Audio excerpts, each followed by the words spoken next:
It's the only industry I know, I'll say finance in general, where the more that you help people, the more you get paid. I think too many people let their emotions dictate their output for the day. Ooh, I agree there. I genuinely believe that everyone can do better in life with a little bit of effort.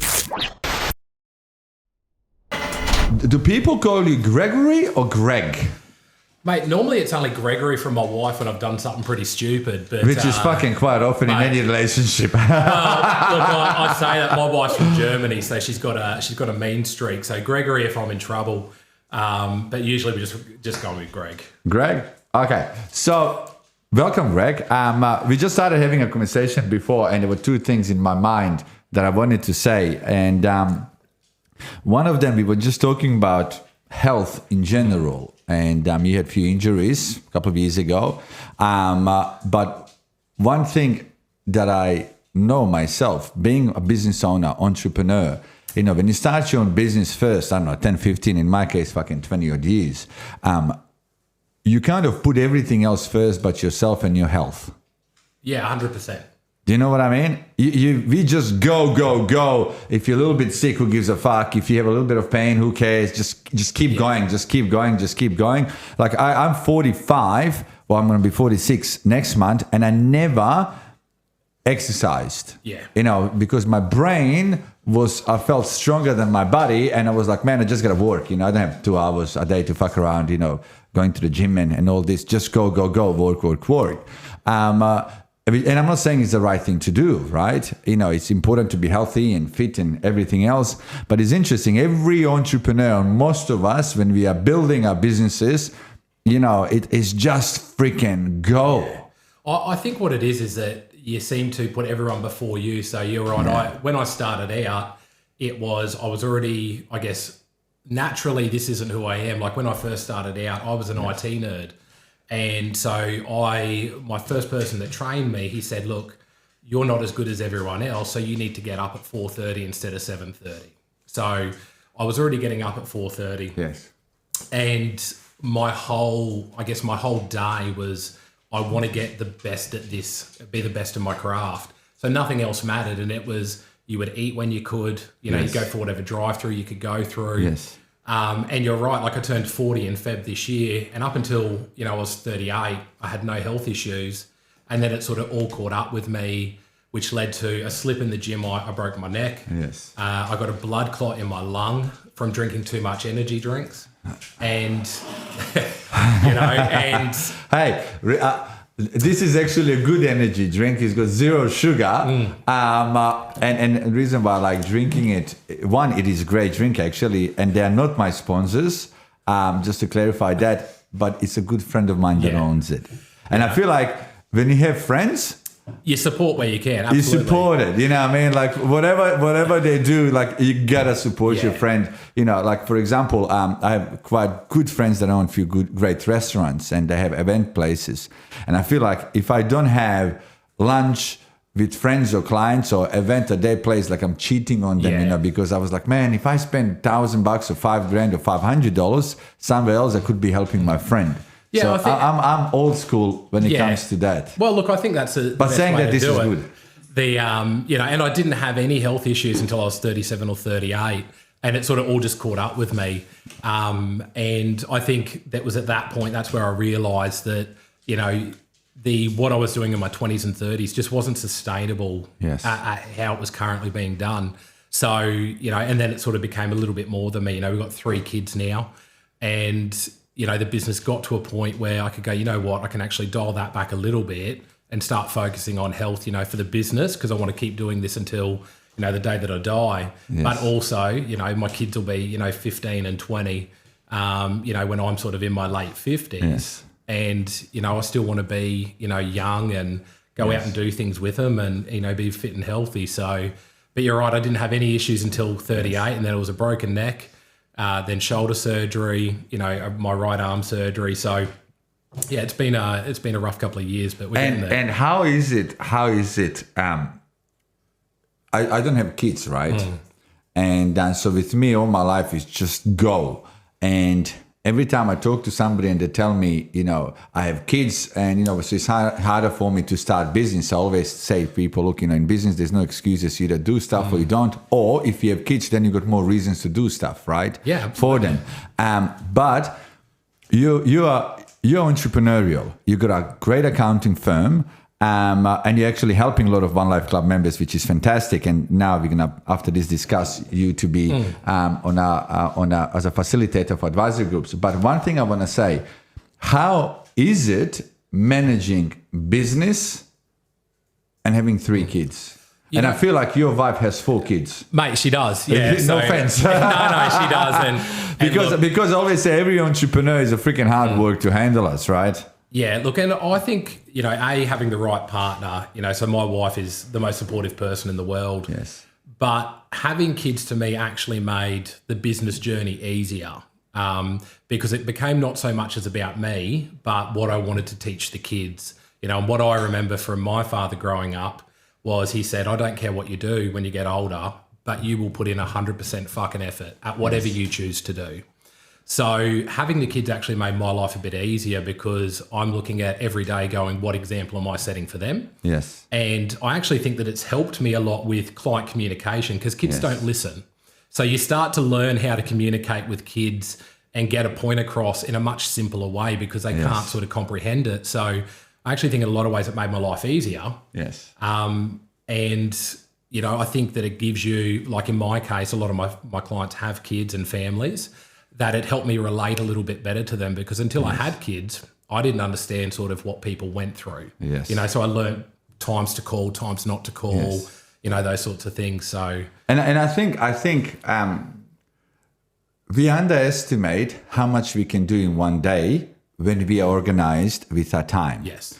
Because looking back, I feel like every person, look, I still work freaking crazy hours a day, but when you know how to prioritize your day and how to offload some work to others that are not as important as things that you could be handling, you can do freaking a lot in a day.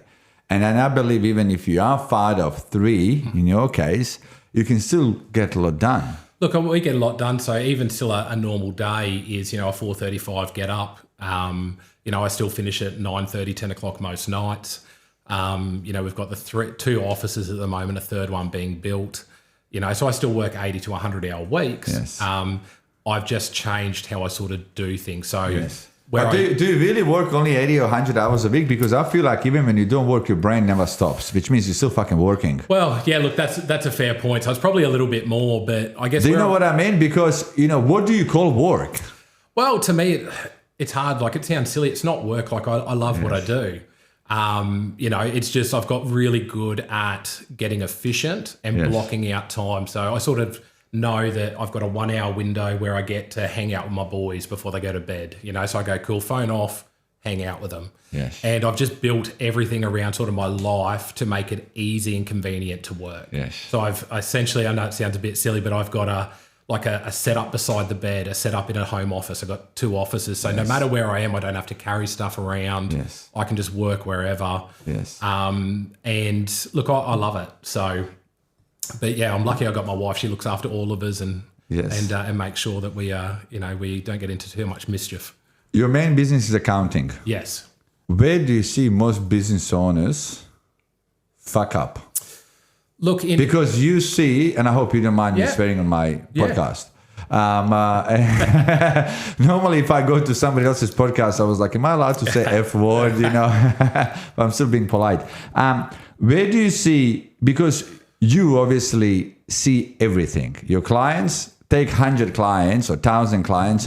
Where do you see from being kind of on other side of the table where you see what's really happening? Where do you see most business owners go wrong? Most of them start with the wrong structure or they get the wrong advice initially. So that's the first thing. A lot of people get advice from people that mean well, but haven't done it before. So they start off wrong, but then what happens is they think the business money belongs to them, which is a hard part. So we get to the end of the year and I go, Emil, you've earned, or you've got a profit of 500,000. Yes. But, the client has already gone and spent $500,000, they've gone off and, they've got advice on, they've bought BMWs or they've bought exotic cars. Yes. And they've spent money that was never theirs. That's one thing I always ask my accountant, and David Rose in this case, and I said, hey, how can I claim these Lamborghinis, he said, you just can't. Yeah. Don't even fucking try. Just don't worry about it. There's no buying it under the company. Okay. Yeah. So they spend money that they never should have spent. And then what happens is when we first sort of, I guess, because it's quite common, someone will come to me and they have this issue, is you can see that the moment they become self-employed, they start to make decisions they never previously made. So they'll go, well, I'm a business owner now, so I should get a new car. Yes. And I should wear a Rolex, and, I should, have a more expensive house, instead of focusing on get the business profitable. Yes. Get it to a point where it's not a job, because that's where I think a lot of people still get it wrong. Yes. Is that they've built a business that they can't step away from. Yes. Build it so it still produces an income when you step away. Yes. And then once we get to that point and there's a bit of a nest egg. But no, most business owners want to have everything today. Absolutely. What you're saying, what should happen. Yeah. And that's where they do go wrong as people that I think mean to give, good advice. They start going, well, you're self-employed. I know I can go down and buy a supercar for up to $1 million with, a BAS statement. Yes, yes. Doesn't mean it's a good idea. So I think that we spend a lot of time with our clients going, look, why did you start the business? And let's just, every time you want to spend some money, let's get back to, does you spending this money get us closer to that goal, or does it take us further away? And that's what I say, half of our job is psychological, is trying to remind people what their goals were, and trying to slow them down from making a decision that sort of doesn't align with the goals. So, they spend money that they shouldn't. And, 10, 15 years ago, it was a lot easier to not pay your tax on time, not pay your BASs on time. But, the ATO is really good with it now, and like they're even moving to, monthly BASs now if you pay lodgements late. Yes, yes. So, I think they need to get the right advice. I think a lot of young business entrepreneurs, business people, they're just hungry and motivated to do stuff, but they're really not educated. They think if my business makes $1 million, I make $1 million. Yeah. What they don't understand, this is actually interesting. On a normal business structure, there's obviously a lot of different ways how you can structure a company and potentially minimize the taxes and so on. But break it down to any new business owner. If their business makes $1 million, by the time they get into individual in their own pocket, how much are they left? Maybe half, and I know that there's lots of different ways we can do it, but it's if you not $1 million. It's not $1 million. You make million, it doesn't mean it keep $1 million. That's what business people need to realize, that, hey, if your business makes $1 million, fuck. Yeah, you're being chopped. It's a company tax. Then when you give yourself dividends, oh my God, you're just being slapped right, left, and center. Well, you get that, and then you hire too many people. You pay payroll tax, which you'd be familiar with. Yes. So I think that I feel like I pay tax the second, every time I breathe. Yeah. Well, we do. It's and I think that's just where a lot of people get advice around their structures, and people that are giving them advice. I guess if you look at most accountants, they became accountants for a reason. They're not bigger picture thinkers. They're typically introverted. So they're getting advice from people on trying to build something that the person themselves would never do, because it's just not them. But the question is, as a business owner, when you are not expert in some field, accounting or law or medical, like, how does a normal business owner know who is a good accountant? Like, for example, if two of us get sick, we need to have a fucking surgery done. How do we know which fucking surgeon is the right one? Look, I'd say the easy bit is just call me. But the hard, I'd say, realistically, is trying to find, I guess, a business that will give you a referral. So all of our work is referral work. Yes, and people will never refer you if you shit. Absolutely, So, there's no business owner that's going to refer, myself or you if we do a terrible job. Correct. And then I say to, I guess, everyone, if you're trying to sort of shop accountants, we know that a company will pay 25 or 30% tax in Australia. Yes. That, your accountant's job is that if you can be the worst accountant in the world and pay 25%, then my value is how much legally can you pay less than 25%? Yes.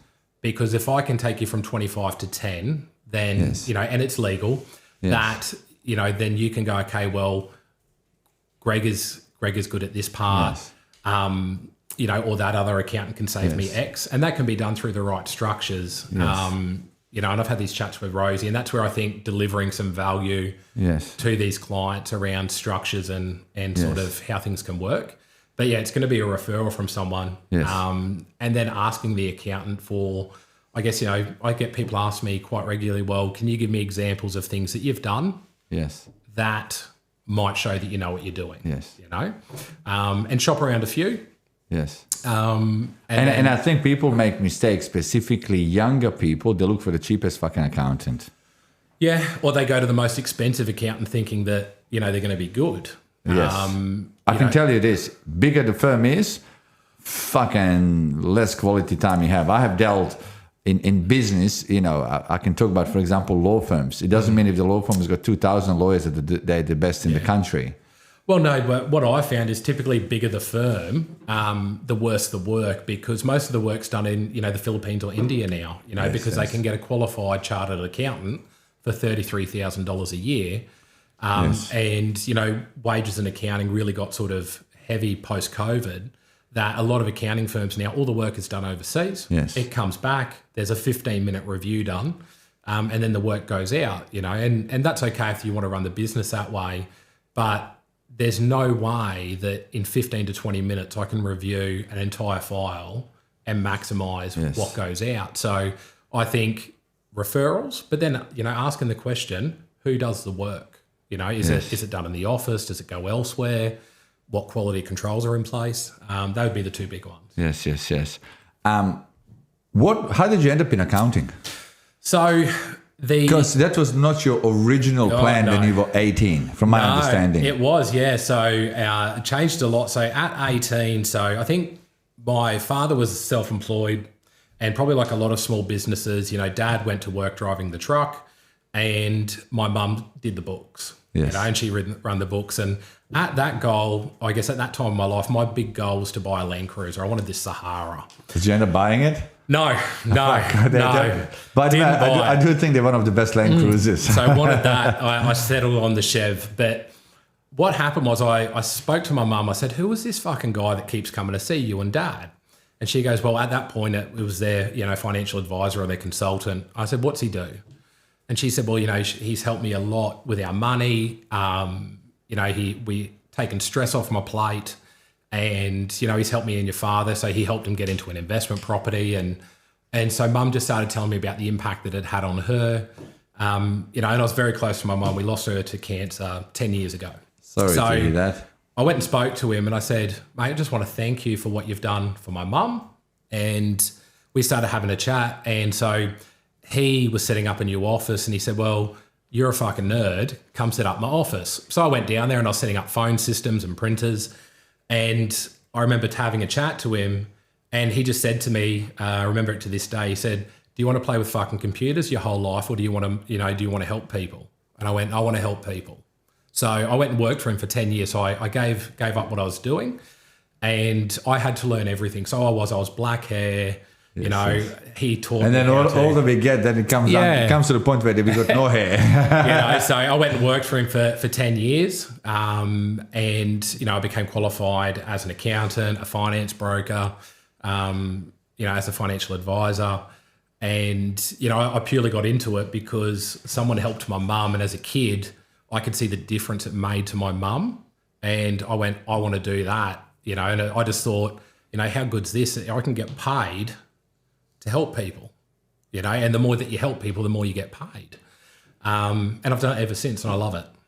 Which is really interesting. How does somebody who's 18, how can they physically make a decision what they're going to do for the rest of their life? I mean, what I always say would be a lot easier if you can start living at age 95. Yeah. And live backwards, what life is all about. But kids at 18 years old, they have to say, you know what, I'm going to be a doctor or accountant or a lawyer. So they have to choose, specifically the ones that want to go to university. So at age 18, they have to choose career, which they have no idea about. Yeah, look. And they have to spend 4 years studying it, right? Well, look, I never chose a career, It was, he could have been a real estate agent, yes. And I would have gone and done that. Yes. I think the reason So you fell into it. I was able to take it because as a child, because I know my parents didn't have much money growing up, and I sort of knew that they were doing better financially when she didn't chase me for my board every week. Yes. That was sort of the trigger. But because I saw it from being a kid and I could see the difference that getting advice made to my mother. Yes. And I just thought, fuck, like if I can help someone else feel like that, and so it wouldn't have mattered what he did for a job, I would have gone and done it. And that's but at least you had somebody there. But I always say it's just so hard for these kids to pick a career path when they don't understand anything about that career. Yeah, it is hard. So, and look, I did all three for a long time. I've now we got 4 accounting firms in Brisbane. Yes. And they do really well, and I sort of focus. But you can still do accounting all around the country, right? Yeah. So you have clients all over the place. It's not just Brisbane based. All around Australia. I've got a lot of clients in the US and Europe as well. So I get to do a bit of everything from, my biggest client's about 150 million a year. Yes. Through to I've got a lot of professional athletes and everything in between. So, look, I love what we do. We get to meet a lot of different people every day, and you get to learn about industries and I guess niches that you didn't even know there was money in.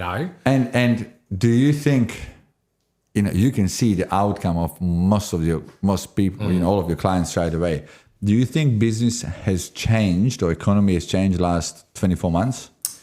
For better or worse? Yes. Yeah. So anyone that I guess had a business that had debtors in some capacity. So what I've noticed is typically debtors has blown out for most businesses that carried account customers.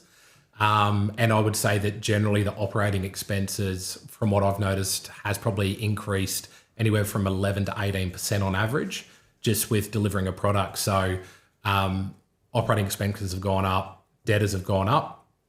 But what's happened is a lot of people have been very slow to change prices. So we've spent a lot of time sort of working on that. So they were making X amount and they were not increasing the prices, but the cost increased. Like, fuck, where do I stand? And I think sometimes people get scared to start charging more because they're like, fuck, I'm going to lose a client. So what do? Do you make less? Yeah, look, and that's hard. We had it this year. So we hadn't had a price increase for years. And one of the girls I spoke to, I said, look, we can't do it. I was like, the world will end, everyone's going to leave us. And we had on average about a 30 to 40% price increase across the board. And we didn't lose a customer. Yes. I think that as long as you're delivering value for what you're doing, people will typically always see that. Look, to be honest, I always say everything comes down to value. There's no such a thing as a too expensive if you can see value in it. 100%. Accountant that gives no value and charges you $2 an hour is $2 too expensive.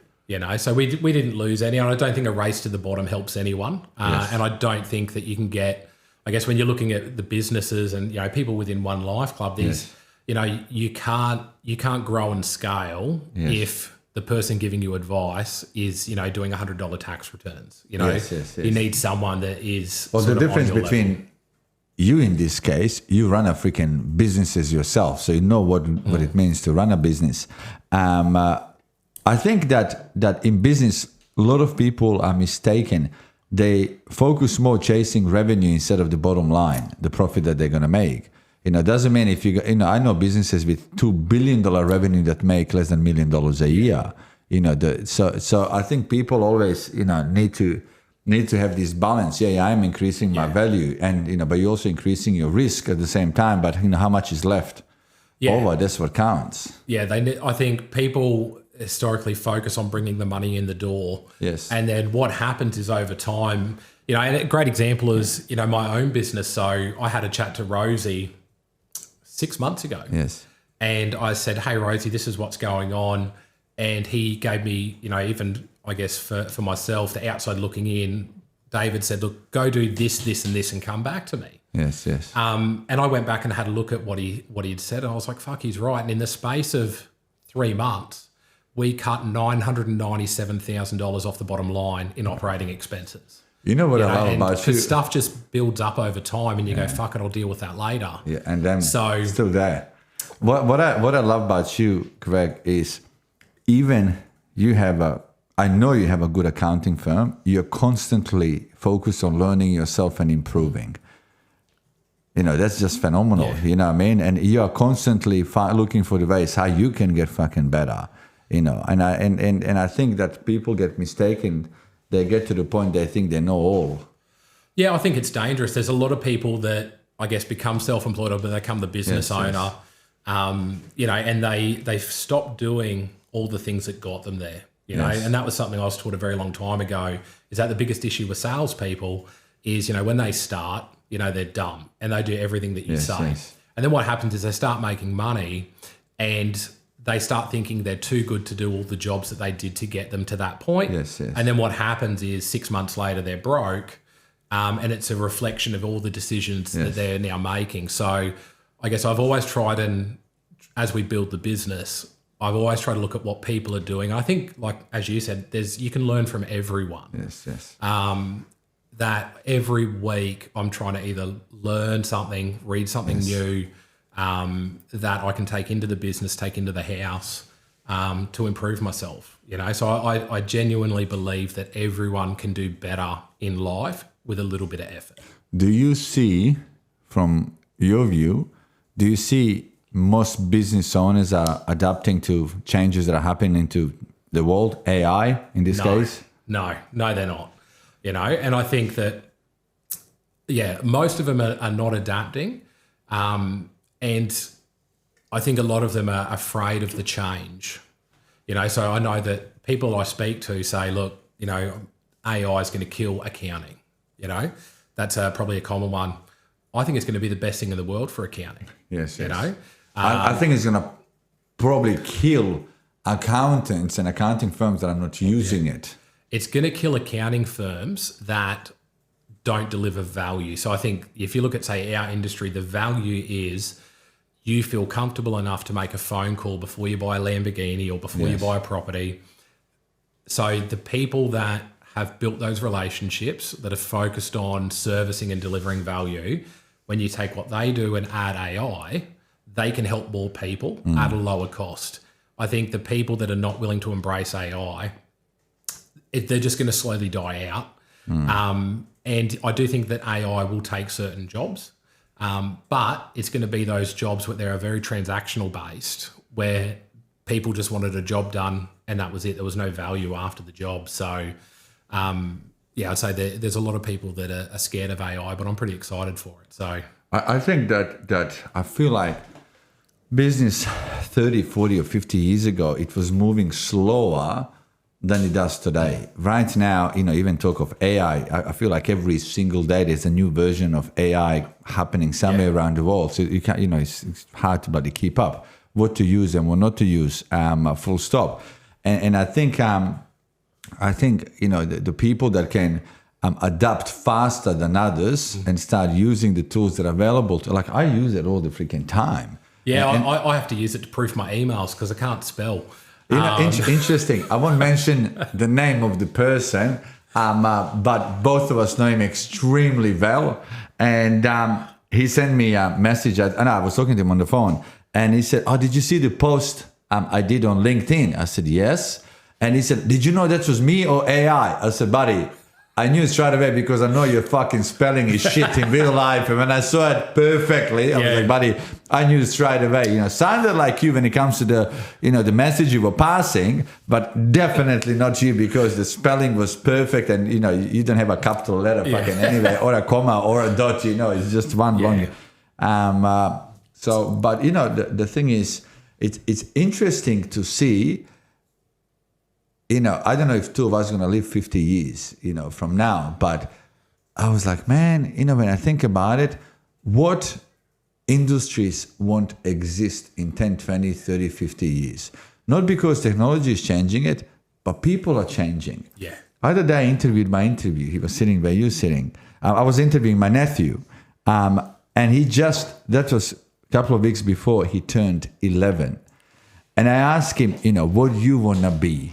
I think when we were growing up, you don't want to be, builder or police officer or accountant or a doctor. Or everything was career orientated. I asked him, what do you want to be, And him and all of his friends, either YouTubers or soccer players, everything. And I asked him, does any of your friends want to actually do some work? You know what I mean? So and also, quite often, I got a few development sites and I look at the age of people that are doing certain trades. Like, I haven't seen a young bricklayer in a long time, or I haven't seen a young whatever industry is. So there's a lot of trades specifically. I feel like and I feel like a lot of young people, which could be good or bad, whichever way people see it, they are job hopping too much, maybe searching for something that doesn't exist.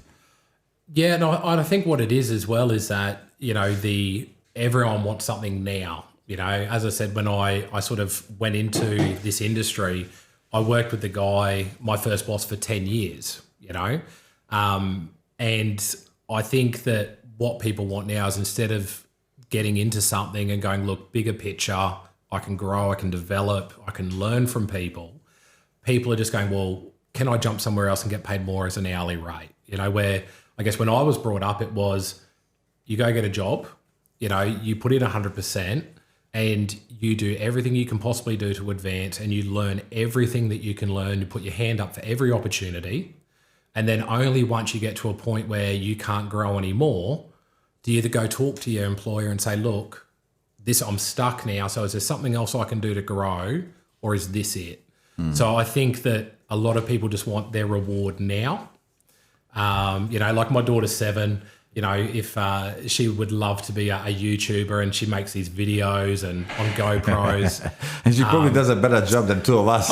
Mate, she does. But I also think that if you look at where the world's heading, I think the biggest in-demand skill that is going to go through the roof the next 10 years is people that can get belly to belly with people and have a conversation. Because I think that's the biggest thing I've noticed now is, with a lot of people, you take that screen away, they can't talk. They can't fucking talk. Yeah, they can't and that's interesting. Their feelings, and heaven forbid you want to have a tough conversation with them. It's they can't accept it. Where I used to get criticism, or I still get it today, and you get the criticism, and then 10 minutes later, hey, do you want to get a coffee? It's over. So I think that those skills are really going to be in demand. I couldn't agree more. Quite interesting. We employ a lot of people across our companies. It's interesting. I speak to my team leaders all the time about people they're trying to employ. And even this week, there was a few conversations with few young ones. They come to job interview and they tell you, look, I don't want to work more than 25 hours a week or 30 hours a week. I was like, man, you're 22 years old. You don't have a husband, wife, kids. And you're demanding, I want to have a life, I want to work 22 hours a week. I was like, which fucking planet am I living in? If two of us told that to our parents, hey, you know what? All these kids want to work 22 hours a day. My dad calls anything less than 60 hours a week in his mind is part-time. Yeah. Do you know what I mean? And I was like, fucking, what's missing here with the I'm not saying, maybe new generations, maybe they're going to be way more productive than we were back in the day, but I feel like, and then it's very hard these days. I always have one question for anybody that I want to employ. How many jobs you had in the last 5 years? And a lot of young ones, they would tell me, hey, Emil, I had 10 jobs. They think it's a good thing. I was like, fucking lie to me if you have to. You know what I mean? Because what that tells me that, hey, you're not loyal if you had 10 jobs in 5 years. And the gentleman on my left and your right, Scott, that's the question that I asked him, who's a head videographer. And I said, I asked him how many jobs you worked. And correct me if I'm wrong, it was 10 years where you worked last job. Across the last 2 employees, only 2 employees over the past 10 years. Lots of different jobs in those employees. But in the same companies. Same companies, Which is rare, right?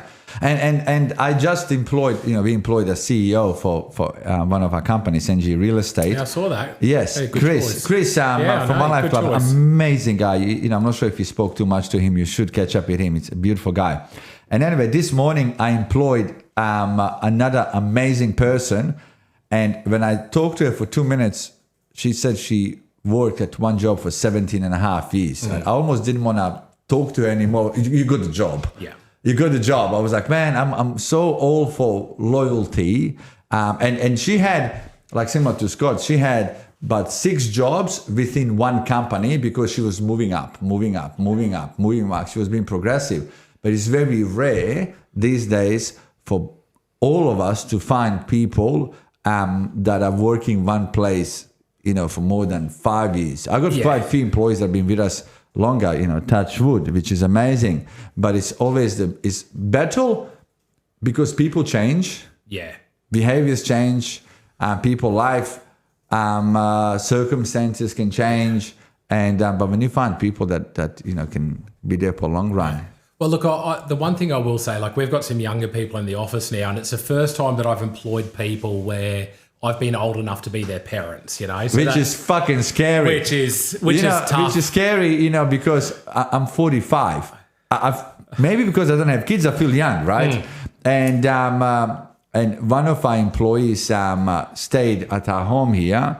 His name is Patrick. Patrick from One Life Club is 22 years old, and he stayed with us for 2 months here while he was looking for his place. And somebody said to Giselle and I the other day, he said, "Is that your son?" I was like, "No." I was like, "He's too fucking tall and 22." It's like, I'm not old enough to be his father. But then I'm thinking to myself, fucking, I'm 45. I can definitely be his father if I had him at 23. Yeah. I was like, shit. I say that. So that's a scary when you think you can be father to employees. You think to yourself, fucking, my actually age is catching up. It is, yeah. And look, the one thing I will say is the way that they can do certain things, and this girl I'm talking about, Izzy, she is amazing. But if you could take sort of how they can approach things, because they're always looking for the easiest way to do something. Yes. That's what I've noticed, and I think that's great. Yes. But if you could take what they do and just harden them up a little bit, that'd be perfect. That'd be amazing, And I say it's simple things like one of the young people in the office, I called them by their first name, and they had to come back to me the next day. They said, "Look, I got really upset from that conversation yesterday." I said, "Which one?" And I said, she goes, "Well, you never call me by my name. And I was really upset by it." And that was enough to upset her that I used a full name. Yes. So I think that if you can take... I get upset when somebody calls me sir. I was like, motherfucker, I'm not old enough for you to call me fucking sir. Just call me anything but sir. So I think that if you could take sort of maybe, I feel old now, but our work ethic, yes, and you could couple it in with how they approach doing a task, yes, I think they would be unbeatable, Yes. But look, I say at the moment, I'm not great with technology. Yes. I'm slow with AI. Yes. But, I get up at 4:30 and finish at midnight. So if you're willing to do that, you'll beat me. But if you're not, I'm going to beat you. Yes. And I think people still underestimate hard work. Yeah. I don't give a fuck what industry you're in. I mean, look, it is, as older we get, if we feel that we are slow at adapting to some things, we do need to look for people that can learn faster than us or better than us. I mean, look, even the person that I just employed today, I'm so excited because I feel she's smarter and better than me. As an entrepreneur, she's got different qualities from myself and yourself. But what I think she's going to do, I think she's going to be way better than I would be. And that is the key, finding people that can adapt to things faster and do better than we can. If you had to choose your young age again, would you choose the same career? You know what, I would.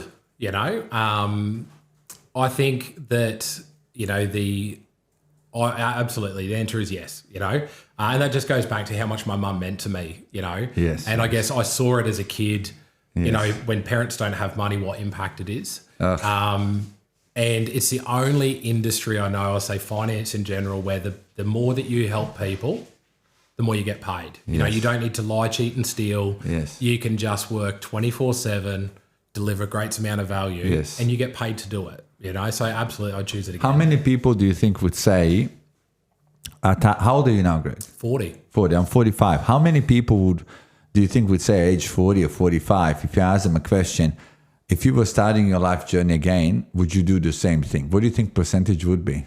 Oh, I reckon it'd be fuck all. It'd be minimal, you know, Yes. because I think a lot of people got into jobs for the wrong reason, you Yes. know. And I get back to, you know, my father taught me, you know, if you focus on money, it's never going to work out. But if you just focus on helping as many people as you can, you will always do well. Yes. So, but I think a lot of people just get into a job or do a trade or take a, you know, whatever the role is because of money, and there's no other reason behind it. Where I think that if you, whatever the role is, you know, I've got real estate agents that get paid millions of dollars to look after.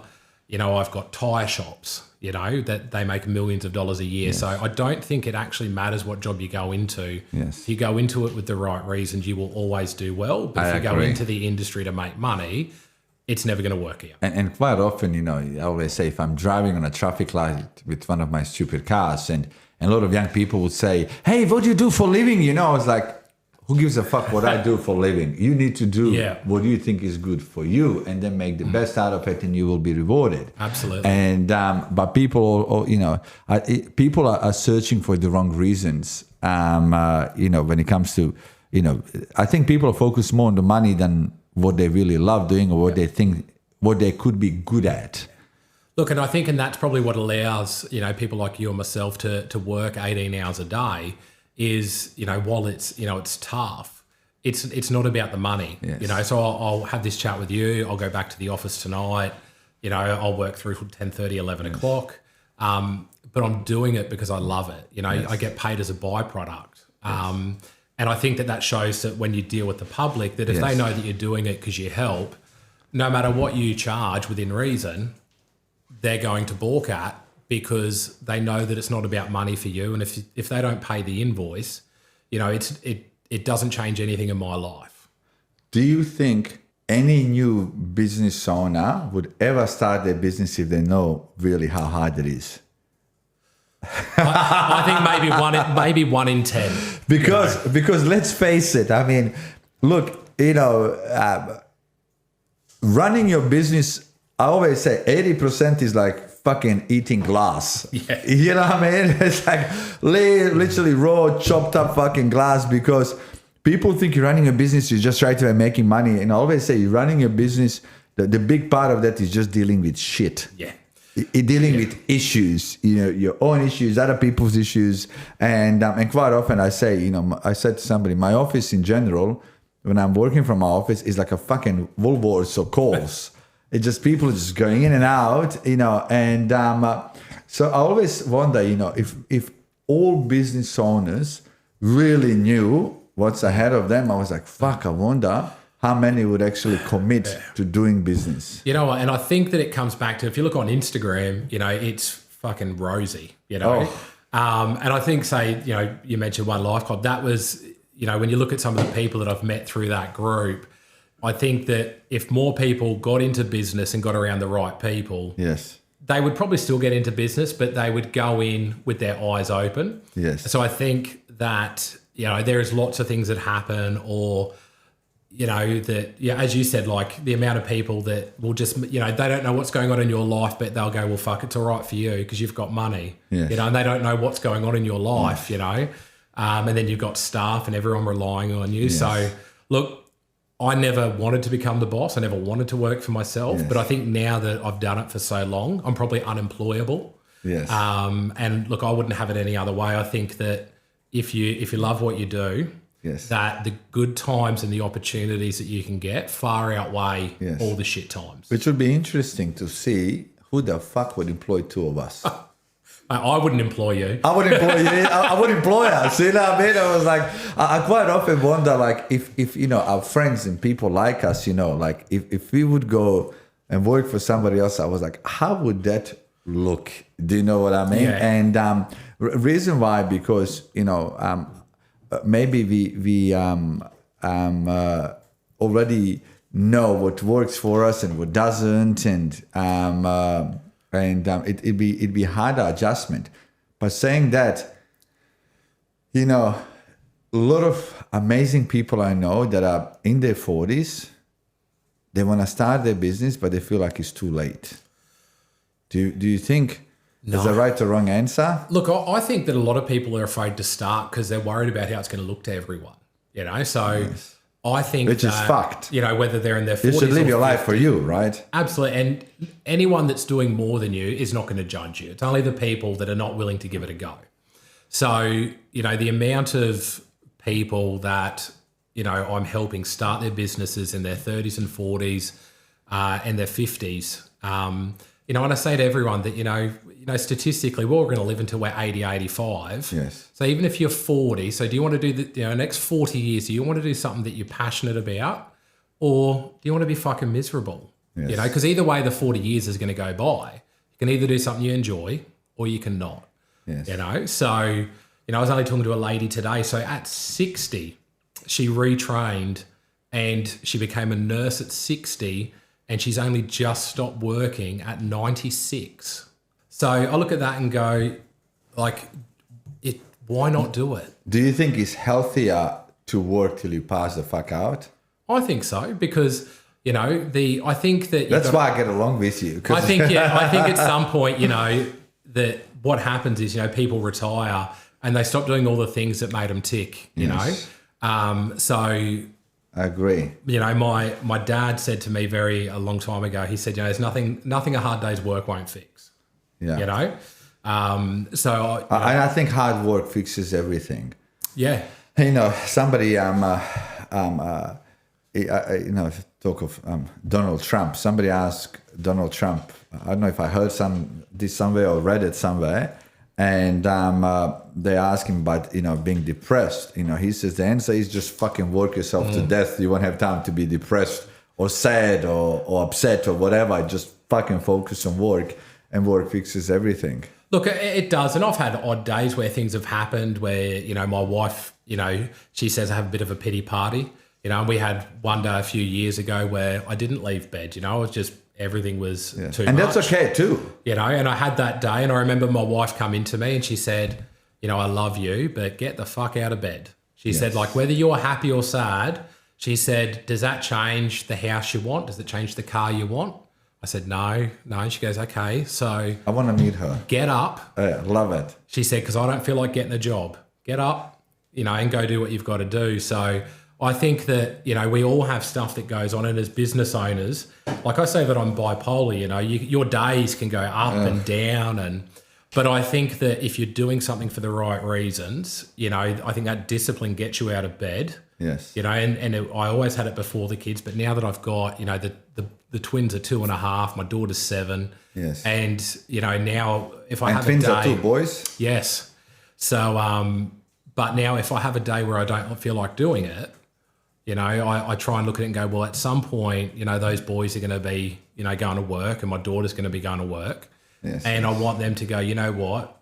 You know, Dad never asked us to do anything he wouldn't do himself. You know, he always went out and did what he had to do. So as a family, we could go to school and have our holidays. So I think too many people let their emotions dictate their output for the day. Ooh, I agree there. And they like to have pity parties. So I think, you know, it's all good to have those emotions, but at the end of the day, you've still got a job to do. But I also say you chose the life you're living. Yeah, and, you know, I always say that, you know... And same for me and everybody else, you know. So you're in control what also happens. Yeah. And when if you chose to run a fucking business, oh, you got to deal with all the good, bad, and ugly because you chose that path. Well, yeah, and I always say that, you know, there's a million people that would love your problems, you know. And I remember we had the cyclone, and, you know, I very rarely post on social media because I'm fucking old, and we had no food, you know. And my wife, we're having a chat. She's like, there's no food. We've got to go to Macca's. Fuck. And I went, hey, at least there's no dishes to wash. Yeah. You know, like glass half full. I don't have to do the dishwasher. And personally, I think your kids would be more excited about the Macca's than fucking anything else. They were. So I think that a lot of people, you know, while, you know, their problems are real, they make them 10 times worse in their head, and they make up scenarios that are never going to happen. Yes. Instead of going, look, it's a legitimate issue. I've got to deal with it. But that issue doesn't mean that life doesn't go on today. Like, there's still kids to feed. There's still a house to run. You know, there's still people to employ. And, you know, I always try and say that, you know, my job is a people job like yours, you know, and I always say that, you know, after I meet someone, you know, they should feel better for speaking to me. Like the last thing I want is to catch up with someone and now they're in a bad mood because I was miserable talking to him. Yes. You know, so I think that, yes, maybe some people just need to harden up a little bit. You know, and to be honest, you know, I always say to young people, if you're willing to work hard and if you have fucking some savage in you, you'll fucking do well in your life, you know. And I think, you know, running your business, you gotta be a special fucking breed because you got no choice but to toughen up. Yeah. If you don't, you will give up 2,000 times in a month. Yeah, look, and that's true. And it took me, I reckon I'd been self-employed for 12 months, you know, and I was still too soft. Yes. You know, and I was very lucky that, you know, my business partner was able to sort of help me on that side. But I think that, you know, I always say that I'm the dumbest person in the building where I work, but I will work harder than anyone. Yes. And I think you've got to get good at making the tough decisions. Yes. So, yeah, but look, I wouldn't have it any other way. I love it now. Yes. You know, I've got a great team, you know, got about 20 guys in the office. Well, actually, it's 18 females. There's only 2 guys. That's interesting. You know, so... I always say the females are way smarter than us. You know, they do a much better job. They do a better job. They're more detailed. There's zero fucking ego. Yeah. You know, so straight away they're already, you know, ahead. Look, I say that if you want a job done right in my office, give it to one of the ladies. Yes. If you want someone to wing it and they don't know what the fuck they're doing and you just want to give it a go, give it to one of the guys. That is so true. But and I feel like ladies. being a business fucking owner, you know, I mean, Jesus, you know, the reason why we keep getting better because you keep learning more. I mean, when you start your own business, everything you just keep winging because you don't know what the fuck you're doing half of the fucking time when you're going, you know what I mean? But you still got to move forward. Yeah. You know, and you still got to keep learning. You kind of got no choice. What's next for Greg next 10 years? Well, you know, it will be 50 just around the corner. Yeah, look, I look at sort of where we are at the moment, and like this year was probably the biggest year. So we picked up award nominations for, you know, Firm of the Year, Strategist of the Year, which was sort of a big deal in our industry. Happened. But I still look at it and go that I think I'm only scratching the surface. You know, yes. I think that, you know, the next 10 years is continuing to grow the team, grow myself. So, look, I'm excited. I don't know where it's going to end. You know, I just think that I'm capable of more. And look, when I'm in my 50s, like my wife's asked me, she's like, are you ever going to retire? And the answer is no. I love what I do. Yes. So I just want to be that person. I don't think it's healthy for you to retire. No, look. It's good to keep your mind occupied. Like, I just want to get to a point where, you know, whether I'm in my 50s or 60s, that, you know, whether I've got more qualifications or I've learnt from more people, I just think it's going to be continually growing, because I do think that sort of anyone our age that can sort of embrace the new technology and AI, but with the old school work ethic and sort of, you know, a bit of a chip on their shoulder, I think they're going to do amazing things the next 20 years because I don't think it's ever been easier to make money. Yes. But I think that, you know, some people just go about it the wrong way. So, look, I'm excited. My boys will be 13 and 14 and when I'm in my 50s. And, I've got some pretty big goals. So I'm looking forward to it. It's been a pleasure having you here. And anybody that does need an accountant, I actually do recommend Greg a lot. And it's been a pleasure talking to you. And it's good to see you loving the game. You know, I always say, man, I love when I see people in the industry that actually still are passionate. Because the reality is, Greg, business is not easy. You know, as a business owner, you know, we go through a lot. Yeah. You know, surprised we fucking live past 40, the amount of shit we deal, you know what I mean? And so, last question. What do you do for you? You know, I don't actually, people ask me, they go, what are your hobbies? So look, I do play a bass guitar, you know, not too well, but I think for me, I guess, you know, I had this chat with someone the other day, you know, I view work as a sport. It's a competitive sport. So because I love what I do, and to me it's a game, Yes. you know, that is my thing, is that if I get 10 minutes to myself, I want to work or I want to get better in business or, you know, become a better husband or father. Yes. So every ounce of my time is dedicated towards work or personal improvement. Yes. Don't really have any hobbies outside of that. So I go to work, Yes. hang out with the kids, hang out with my wife. Yes. And I think it's because of that love for the work. Yes.